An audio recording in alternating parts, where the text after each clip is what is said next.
মিষ্টির দোকানে বা কচুরির দোকানে যে খোসা সহ যে আলুর তরকারি পরিবেশন করা হয়, সেই নিরামিষ তরকারির স্বাদ কারোরই মনে হয় অজানা নেই। আর সেই তরকারি যদি বাড়িতেই খুব সহজেই বানাতে পারেন, তাহলে তো কোনো কথাই নেই। বাড়িতেই বানাবেন, বাড়িতেই খাবেন। তো চলুন দেরি না করে সেই সুস্বাদু তরকারির রেসিপিটা শুরু করে দিই। এখানে এটা সাদা তেলে রান্না হবে, তাই কড়াইতে সাদা তেল নিয়ে নিচ্ছি 2 চামচের মতো, মানে 2 টেবিল চামচ। এতে খুব বেশি মশলাপাতি যায় না, খেতেও খুব সুস্বাদু হয়। এবার এতে ফোড়ন হিসেবে ইউজ করব 5 ফোড়ন, তাই 1 চা চামচ 5 ফোড়ন দিয়ে দিচ্ছি। রেসিপিটা অবশ্যই পুরো দেখবেন, ভালো লাগবে এবং সাবস্ক্রাইব করবেন, তাতে আমি আরও রেসিপি আপনাদের সামনে পরিবেশন করতে পারবো। দিয়ে দিলাম থেতে করা আদা, একদম মিহি পেস্ট আদা এখানে ব্যবহার করব না, একটু গ্রেট করে নিলে ভালো হয়। তাই আদা আর কাঁচা লঙ্কা দুটোই একটু থেঁতো করে নিয়ে দিয়ে দিলাম। দিয়ে 5-7 সেকেন্ড একটু নেড়ে চেড়ে নিয়ে এতে আলু অ্যাড করব। তো আলুটা এখানে আমি খোসা সহ ব্যবহার করছি, যেহেতু দোকানে খোসা সহই দেওয়া হয়, পরিবেশন করা হয়, তাই আমি খোসা সহই আলু এখানে ইউজ করছি। আপনারা যে যেমন পরিমাণ বানাবেন মশলাপাতি, সেই পরিমাণ বাড়াবেন বা কমাবেন। এবারে দিয়ে দিচ্ছি মটর কড়াই। মটর কড়াইটা আগের দিন রাত্রে ভিজিয়ে রেখে হালকা করে সেদ্ধ করে নেওয়া, খুব বেশি সেদ্ধ না, কারণ এতে একদম গলে গেলে ভালো লাগবে না। গালে একটু মটর কড়াইটা পড়লে বেশ ভালোই লাগে।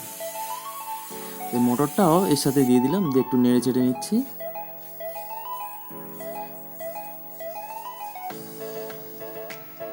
এবারে কিছু শুকনো জিনিস অ্যাড করব। হলুদ গুঁড়ো দিয়ে দিচ্ছি, লঙ্কার গুঁড়ো। লঙ্কার গুঁড়োটা যেহেতু কাঁচা লঙ্কা দেওয়া আছে, তাই খুব বেশি দেবো না। দিয়ে দিচ্ছি ধনে গুঁড়ো, আর ধনে গুঁড়ো যে পরিমাণ দেবো তার হাফ দেবো জিরে গুঁড়ো। আর একটা জিনিস অ্যাড করবো, সেটা হচ্ছে মৌরি গুঁড়ো। এগুলো কিন্তু একদম ফাইন পাউডার না, একটু ভেঙে গুঁড়িয়ে নেওয়া। এবার সব কিছু ভালোভাবে মিশিয়ে দেবো। মেশানো হয়ে গেছে, এবার দিয়ে দেবো পরিমাণ মতো জল।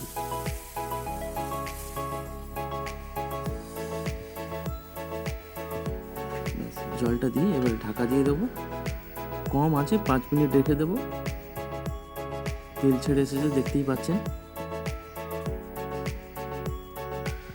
এবারে তরকারি সেই টেক্সচারটা আনার জন্য এখানে কিছু জিনিস অ্যাড করব। তার আগে দিয়ে দেবো লবণ,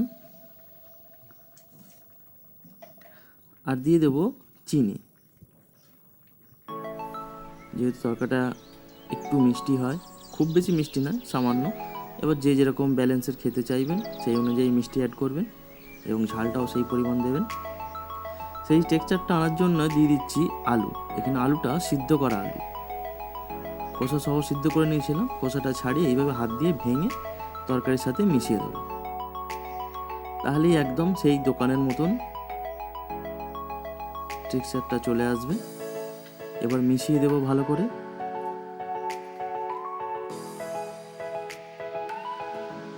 একদম সেম দোকানের মতনই হবে। আবার ঢাকা দিয়ে সেই কম আঁচেই 2 মিনিট রেখে দেবো। 2 মিনিট পরেই তরকারি প্রায় আমাদের হয়ে এসেছে। আর 2-1টা জিনিস অ্যাড করব, খুবই কমনই জিনিস। দিয়ে দেবো কসুরি মেথি। কসুরি মেথিতে ড্রাই রোস্ট করে গুঁড়িয়ে নেওয়া কসুরি মেথি দিয়ে দিলাম। আর দিয়ে দেবো ভাজা মশলা, জিরে আর শুকনো লঙ্কা আর এলাচ শুকনো খোলায় ভেজে গুঁড়িয়ে নেওয়া।